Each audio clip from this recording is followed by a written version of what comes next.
Hello guys! Hello Gemini! Welcome dito sa ating channel, Kapalaran 888.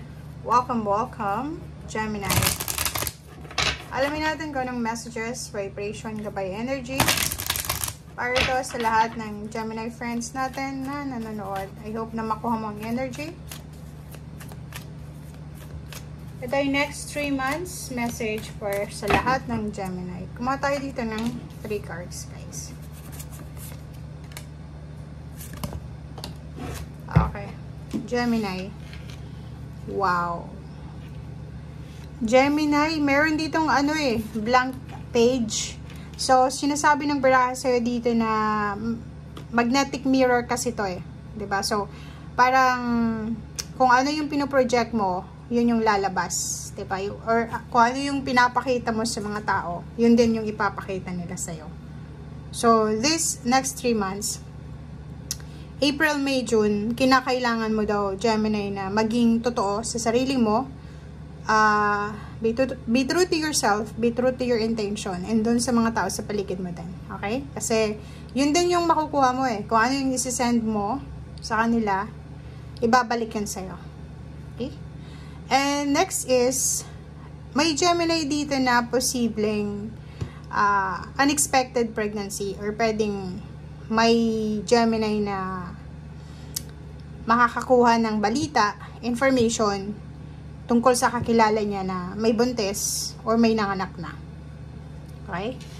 Meron din dito guys na Gemini na naghahanda kasi 8, 9, 10, 11, 12 is a completion. Pwedeng ikaw yung in charge sa isang reunion, sa isang meeting, sa isang seminar, or sa isang pagtitipon-tipon, or sa isang pagpupulong-pulong. So, sinasabi ng baraha sa'yo dito na abalang-abala ka. Or within this 3 months na to, may isi-celebrate ka dito. Yun, celebration, occasion ito. Atong reunion na to. And, pwedeng binyag, pwedeng may ikakasal. May maraming celebration. Kasi June naman, it's your birthday month. So, marami kang isi-celebrate sa 3 months na to.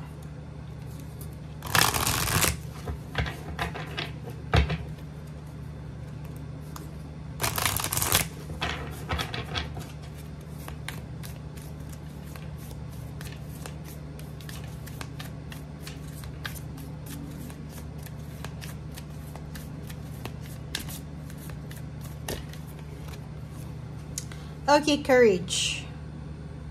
Wow. So, if ever man, Gemini, marami kang mga iniisip or marami kang ina-analyze na situation sa buhay mo, kailangan mo daw magpakatatag.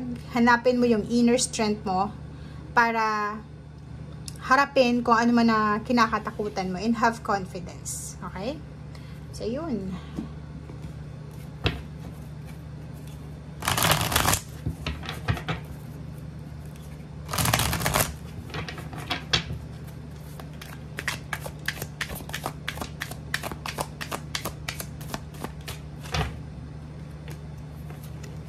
Okay, so choose wisely. So, dito sa choose wisely na to is parang may kailangan kang pagpilian. May kailangan kang desisyon na gagawin. May kailangan kang gawin na decision making. May kailangan kang pagpilian. May kailangan kang isaalang-alang. Parang ganon.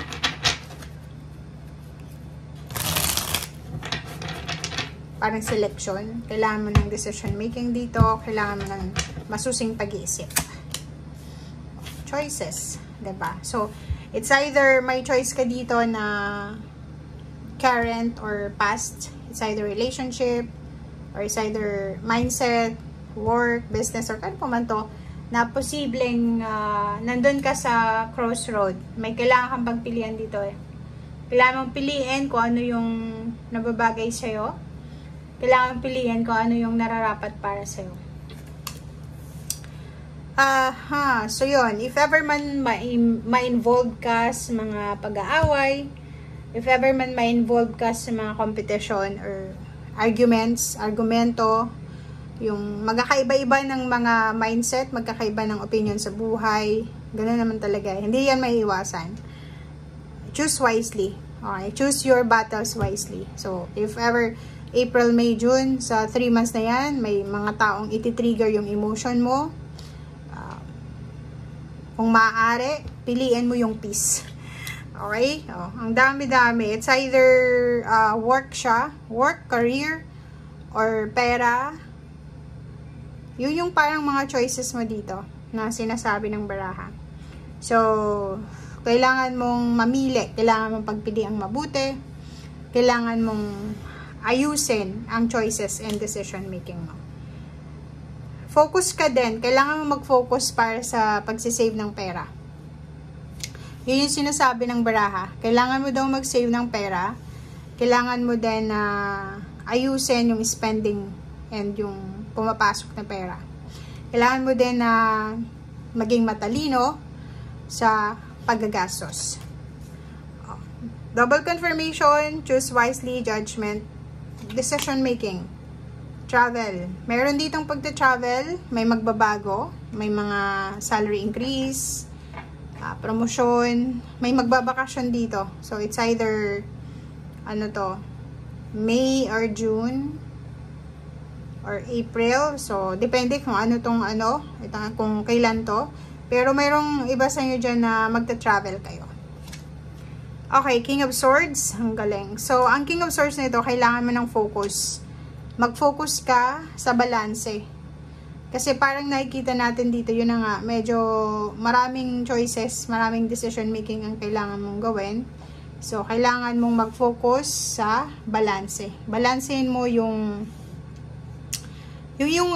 decision making, yung iyong choices, yung iyong mga iniisip, yung option, or kung ano pa man yan, kailangan mong balansehin. And mag-iingat tayo sa pagtitiwala. Huwag kang masyadong magtitiwala, Gemini, sa 3 months na to. Okay? Kailangan mag-ingat kasi yung mga tawag dito, yung mga taong ito na pwedeng pumasok sa buhay mo is magdadala lang sila ng kompetisyon, ng argumento, ng pag-aaway. And kailangan mo ng temperance, kailangan mo ng patience. Syempre, di ba? So, in short, ito yung advice sa'yo ng baraha. Okay?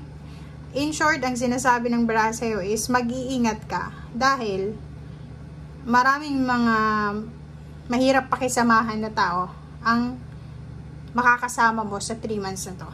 Maraming mga tao ang mahirap pakisamahan na pwedeng mauwi sa away, sa gulo, sa argumento, sa sagutan, or kano pa man. So, comment down below if resonated ka. Thank you guys. Bye!